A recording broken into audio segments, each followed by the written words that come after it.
This video is brought to you by my Patreon members over on patreon.com/habtunes. Thank you all for your support, and if you're interested in becoming a member, you can check the link in the description below. Hey yo, we gotta talk about this Good Times cartoon on Netflix. Bro, I have not been this flabbergasted by a TV show since I tried to watch Big Mouth years ago. Like, this Good Times show, this Netflix adaptation has been the most divisive or divisive thing in the black community for the past week, judging by all the interaction and engagement I've been getting on my TikTok video. I had no intentions whatsoever to watch this show. I did remember it growing up. My parents used to watch it every now and again, but I wasn't really like a super fan or anything like that. So it wasn't in my purview as like, oh, this is cool. I want to watch this. The art style looked cool. It looked fun, but I didn't really want to watch it until I hung out with my aunt the other day and she told me she watched it. So I was like, all right, I'll check it out. So I went back home. By the time I got inside the house, I was like tired. I was like, let me just throw this on real quick and have it on in the background while I'm doing other stuff. And then I watched it. I got through the first episode and I was immediately over it. Like throughout the entire episode, I was just like, And then that caused me to make a TikTok video, and that TikTok video got a lot of views and a lot of engagement. I think right now it's sitting close towards 20K views, which is crazy. I wish my YouTube videos would do that. That video and all the interaction with that made me want to challenge myself to finish watching the series and make a video, a YouTube actual light analysis video essay type video to talk about it and give a little review and my opinions on it. And it doesn't hurt to try to, bump myself up in the YouTube SEO algorithm by talking about a very popular show that's in the zeitgeist right now. Well, popular in terms of everybody hates it. Subscribe to my channel. So I'm obviously not someone that grew up with the show. I'm a child of the 90s, and I watched a lot of other shows that did not have anything to do with Good Times. My parents, on the other hand, loved this show. They were obsessed with it. And I did see a few episodes here and there growing up, but I don't know the full context of what this show is and what it means until obviously I looked it up, did some research, and wrote this script to kind of talk about the origins of the show, the new adaptation, give some opinions, and then, see how everybody else feels in the comments. So let's get to it. Good Times was created by Mike Evans, Eric Monte, and Norman Lear. This was a sitcom that was a spinoff from another sitcom called Maude, which was a spinoff of another sitcom called All in the Family, all created and executive produced by Norman Lear. This was the first time that we had a TV show that focused entirely on a black family, which was a extremely extraordinarily big achievement, historic achievement at the time. Good Times centered the strong and tight-knit bond of the Evans family. Florida Evans, played by Esther Rolle, who was the mom. James Evans, played by John Amos, who was the dad. JJ, played by Jimmy Walker, the eldest son. Thelma, played by Bernadette Stannis, the only daughter, and then Michael, played by Ralph Carter, who was the youngest son. The Evans family lived in the Cabrini Green projects in Chicago and had to face the harsh realities of living there, dealing with things such as gang violence, crime, drugs, poverty, and any number of situations that you would face when normally living in the projects. Though this did not affect the Evans family unit, as the theme song would suggest, they were keeping their head above water. James was a hard-working man with 3 jobs. Florida was a God-fearing housewife obsessed with white Jesus. And the children each had their own roles to play as intellectual, artist, and revolutionary. Now, I'm not going to get into the finer details of every subplot and narrative beat of the show because that would just take a really long time, and I don't have I don't have the fortitude to do that right now. But despite all the wishy-washy writing and sometimes awkward stereotypes that Norman Lear and his team would put in the show, it proved to be a hit, a giant success, and massively important to the black community, especially back in the 70s. Iconic is not even the best word to describe it. That's an understatement. And because of those stereotypes and the things that people complained about, that's why Norman Lear would go on to create the Jeffersons. But let's get back to Good Times. By the end of the series, every single character was able to receive a happy ending and reach some sort of success. Well, except for James, because spoiler alert, James dies. And this would be the first time that a character in a sitcom ever died, and it was a big deal. It was massive. People lost their minds. Well, not literally, but it did shake the nation, especially for people that enjoyed his character. Despite the shock of the century with James's death, the series does go on, and a lot of the characters, especially the main characters, go on to have pretty decent and happy endings. Michael goes off to college. JJ ends up working at an ad agency and lives with 2 women. Thelma marries a football player and gets pregnant, and Florida remarries and moves out of state. So go women. Wow. The pregnancy and marriage. I mean, it was the 70s. What do you expect? But that's a whole different video, a whole different topic for a whole different day. The kicker here, the real ending here is that everybody moved out of the projects. That was the whole goal of the show, to move them out of that squalor, to move them out of poverty, to move them away from the violence and all the negative and nasty things that happen. That's what happens at the end of the series. They move out. Spoiler alert. They move out of the projects. It says concentrate on the box. Who the dummy now? This new adaptation of the Good Times franchise comes from the mind of Renata Shepard, whose work I've never ever heard of before, and executive produced by Seth MacFarlane of Family Guy fame, Steph Curry, who is the basketball player from those Subway commercials, and get this, Norman Lear. Yeah. Before he died at the ripe old age of 101, Norman did some work on this show. Apparently, Carl Jones of the Boondocks worked on this project, but left early in development due to some creative differences, so I bet you can tell what those things are. And yo, I'm not gonna hold you. If you were a little skeptical about Renata and Seth MacFarlane on here, when you look at the cast, it actually looks really impressive. We've got Yvette Nicole Brown as Beverly, the mom, JB Smoove as Reggie, the dad, Jay Farrow as Junior, the eldest son, Marsai Martin as Gray, the daughter, and Slink Johnson as Dalvin, the baby son.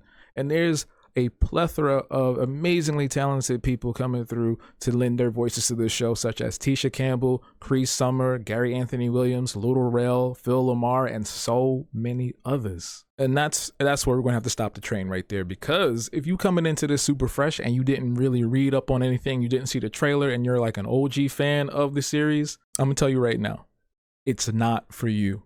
I don't know who it's for, but it's not for you, and you're going to hate it. For starters, this iteration of the Evans family, which is, again, 4 generations removed from the OG Evans, somehow still live in the projects.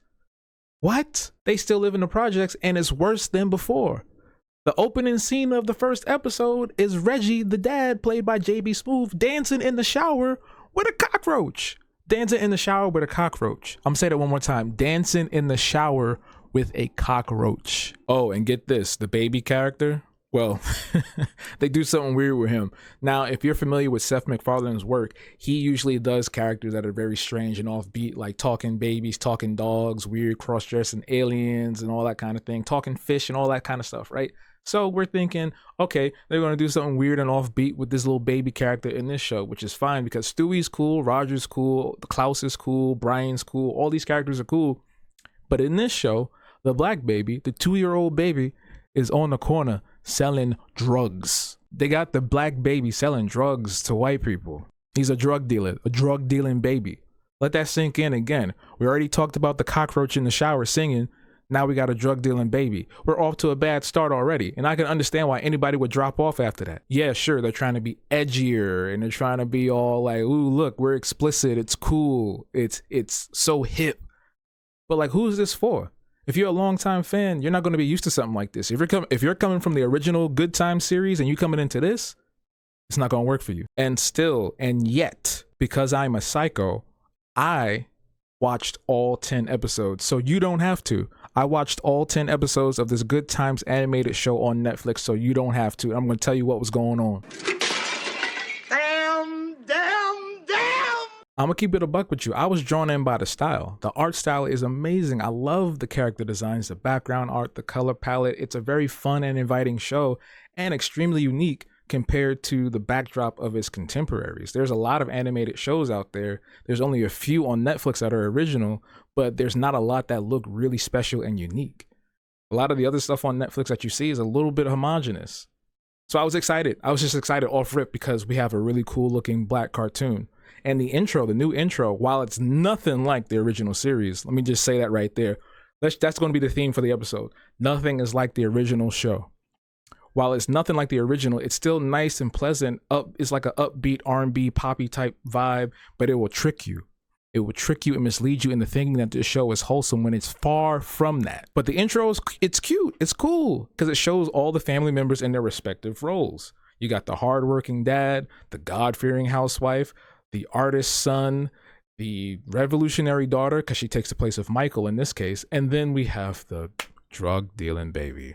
In the very first episode, they throw just about anything and everything at you to make you want to turn away. It's almost as if it's a test to see who will stick around for the entire season. And I guarantee you, 99.9% of people that watch this turned away after the opening scene, which I told you was the dad butt ass in the shower naked. Of course she's in the shower naked, butt ass in the shower singing with a cockroach. And then like for the next 5 minutes, he's walking around the house butt ass in front of his kids, which is like weird. Hell, the relationship between Beverly and Dalvin, the baby son, is very, very strange. Borderline incestuous with the weird jokes about her breast and her breast milk and other weird things that are going on. It's like, again, it's like they want you to be grossed out. They want you to have a reaction. It's like they're trying to do everything in its power to give you a reaction. And I guess some people fell for it, where they get online, like how I'm doing right now, talking about the show. I'm not going to hold you. There was some ha-ha moments in the show. Like I did a little like ha-ha type laugh, but like it's hard to get comfortable because everything is sandwiched between harsh stereotypes and very poor writing. Again, drug dealing baby. Am I going to get demonetized for saying this? But like, drug dealing baby. That's not normal. That's not okay. Y'all waited to make a black show to do a drug dealing baby gag? You couldn't do that with somebody else? Another complexion? Maybe this one? In the second episode, Junior, the eldest son, is having a hard time in school. He's basically flunking out, which is a pretty normal storyline that you would see in many sitcoms or shows featuring black families going through anything, whatever the case may be, right? They portray him as this amazing artist, but also as a complete idiot, having repeated the 10th grade 3 times over. So his parents, Bev and Reggie, help him out by taking him to a drug dealer and buying him drugs. Drugs that will help him focus, but drugs nonetheless. And that whole scene is weird anyway. It's just so much going on that it's just like, you're going to have a hard time focusing because they're doing too much. They're doing too much. That's not even the half of it, because the show dips into some supernatural and sci-fi territory with Junior's personification of his focus turning into a monster that tries to kill his sister. Oh, and there's also a subplot with Reggie. He's having like a hard time with his hypertension, and he finds a stray dog, a PTSD dog, that helps him out with that. And there's like this whole thing with like the wife being jealous of the dog and the dog being all snarky about it and everything. The dog ends up sacrificing itself to fight the focus monster and ends up dying. So there's that. There's a period episode, like Women's Monthly type episode, and it starts off incredibly harsh. I'm not a woman, so I can't really say for sure, but I'm pretty sure any woman that watches the first few moments of this episode are probably going to be thrown off by it and disgusted. It ends up turning into this like Wizard of Oz type parody where Gray and Beverly are transported into a magical uterus inhabited by tiny egg creatures and are guided through it by a mystical guide voiced by Cree Summer, who also voices several characters in the show, including the cockroaches. This turns into a bonding moment for Bev and Gray as they are being hunted by a Donald Trump-like character who seeks revenge on them because when they did land and arrive in this Oz-like world, they killed his sister or something. I don't know. It was all just very weirdly paced and put together. You won't believe this though, because there's also an Elon Musk episode. Elon Musk, yeah, you know that weird guy that owns X and ruined Twitter. His episode basically he tricks the family into indentured servitude. Basically, they're slaves. They signed away their lives. Like everybody in the family, except for the baby, ends up like living at his house and performing duties for him, whether it's cooking, cleaning, creating art, etc., etc. Bill Gates and Jeff Bezos also show up, and they're like his friends, and they basically turn into like Iron Man type dudes that try to fight the Evans family once they realize, yeah, we're slaves. So the whole plot of this episode is like he wants to take over Mars by repopulating it using Beverly and Reggie, and then that whole civilization would be under their rule, and there'll be more manual labor for their factories and their products and things like that. It's a very strange episode. There's some decent commentary in that, but again, because it's sandwiched in between poor writing and harsh stereotypes, you can't really get into it. Same thing with the period episode. It's just too much going on. Now, who is this? What's going on and what happened happened this afternoon? There is so much to unpack with this show, and it's ironic that it doesn't really get good, heavy on the air quotes there, until like midway through the season. There's a plot that starts to form when Beverly runs for project president, which I don't think that's a thing, but okay. She runs for project president against the current president, Delphine, who's voiced by Tisha Campbell, by the way. You start to see some semblance of the writers attempting to tackle political commentary here. Delphine is basically a slumlord that doesn't do shit. She is ruining everybody's lives and doesn't take care of the building, from flooding to rats to crime. Everything's just kind of ramping up, and Beverly got sick of it. So she's like, you know what? I'm running a campaign against you. I'm going to take over as project president. She runs a good campaign, but ultimately loses to Delphine. And Dalvin, the baby, does something. He talks to like an owl that wears a hood, and the owl like runs a hit on Delphine, and she plummets to her death. And it's surprisingly gory. Like, this show does so many different things. I don't think this show knows what it wants to be. Like, I don't think it knows what it wants to be, because it ends up being extremely gory. She falls to her death. Her bones are broken. She's still alive, but then a bunch of rats come to eat her alive. And it's like, wait a minute, what is going on? What is this show called again? You know what I'm saying? So due to Delphine's death, Beverly wins the project presidency by default because, you know, her son put the hit out on her because he wanted to help his mom out and didn't want to see his mom sad. She starts immediately making changes to the building and wanting to improve the environment and everything, which is a cool thing. Like, I was like, oh, this show is actually trying to do something here. And then she's immediately accosted by the system that, you know, brings us down as black people, black and brown people in America, impoverished people, all those different things, right? So the system is a personification. This personification is a slender white woman named Allison Whiteman. And while she starts off pretty nice, there's automatically like this sinister undertone because she is plotting against Beverly and thusly the black community, and that plot being gentrification. So like I said, they do attempt to do a little bit of political commentary here. But I'm going to run through a few more plot points for the next few episodes because there's so much to talk about and so much going on at this point. So bear with me. Reggie's cab breaks down because I forgot to mention that he's a cab driver. His cab breaks down and he becomes a cop. Junior falls in love with a gangbanger sister and thus to become a gangbanger. And also, he becomes a mutant chicken superhero at some point. Gray strives to change the neighborhood just like her mom, but unfortunately succumbs to the ways of the system, which leads her to becoming the problem she tried to stop in the first place. And Dalvin, well, he just remains a drug dealing baby. This spiritual sequel to the original 70s series is a confusing mess at best, and at worst, it's disrespectful. It's terrible, don't get me wrong, but after watching a full season, I'm not as pissed off about it as I originally was. There are some stylistic choices, some really great stylistic choices here and there, especially in episode 8, where the entire episode looks like a comic book, and there's an attempt to drop some political commentary, like I said earlier, with Reggie's cop story and Beverly's whole story with gentrification and the system. Unfortunately, it takes way too long to get to this point. It takes way too long, and most people won't suffer through the earlier episodes to see this through to the end. So it makes me wonder, why have all the nonsense at the forefront and the back end be a little bit better than what it was? Still bad, but significantly better. Stomachable? Is that even a word? It is now. Yeah, I don't know, man. Like, Good Times Black Again, yes, that's the official subtitles of the series, is a massive stain on a beautiful legacy of the most beloved franchise to ever grace network television. And it's confusing because there are already so many great and wonderfully put together and stylized shows on Netflix.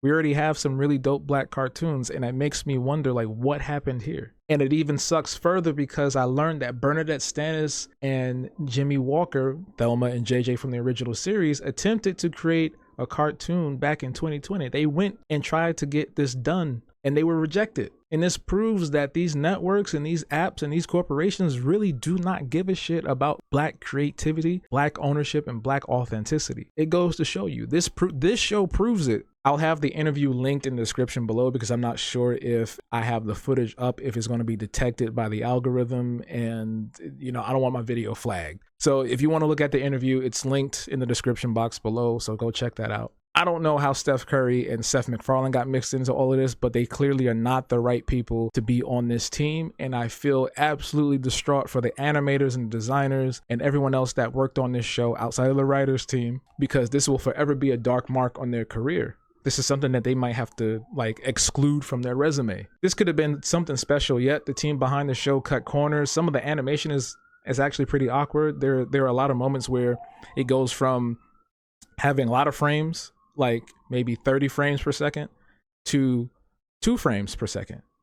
And it's jarring. Like it's very noticeable. Like you'll see something happening, their mouths moving, and there's like action scene, but then it switches to like a very stunted 2 frame per second animation. And a lot of the backgrounds are also copy pasted in a weird way. Elon Musk episode, they're driving to Elon's house and they see the city in the backdrop. The backdrop of the city looks like it was cut and pasted from something else, and they put like a little glaze over it to kind of make it blend into the show style. But I think at that point, maybe a lot of people left the show because that looked really bad. It's a strange hodgepodge or culmination of different things, washed up stereotypes for quick reactions and rage baiting. And I just wish it were better. I wish we could have had something that a new generation and an older generation could come together and fall in love with and have discussions about the original series, which inevitably I think that's what ended up happening anyway. Because on that TikTok video I put up, there were a lot of OG fans that were confessing their disdain and distrust of what Netflix did, disgust rather, of what Netflix did.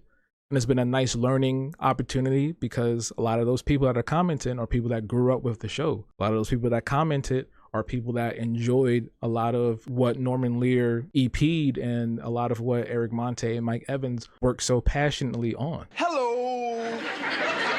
Aren't you glad you let your fingers do the walking? Because you got kids dynamite. I don't see this entirely as something bad because I now see it as an opportunity for us as a community, as the Black community, to come together and support the Black artists and creators like myself that are already creating stories in a positive light without having to rely on tired and old and destitute stereotypes and weird jokes that are only there just to make you angry or give you a guttural reaction so you can get online and be like, oh, this is nasty. We have the power to change the narrative. We have the power to raise and redefine what Black art is. We should turn and take this anger that we feel, this disgust that we feel, and turn it into motivation to help promote all the wonderful Black art and stories that are out there now. They will always try to bury our work underneath the algorithm and other nonsense, but that should not be a deterrent. There are plenty of great shows, films, books, comics, and all sorts of things out there, Black art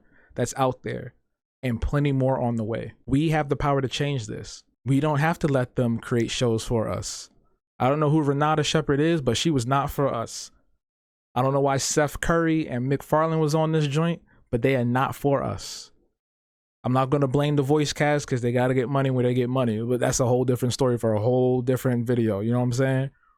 But if we want to do something, we have the power to do that. Being loud, being vocal. I would highly suggest following Strong Black Lead on Instagram and X to stay up to date with what Netflix has going on.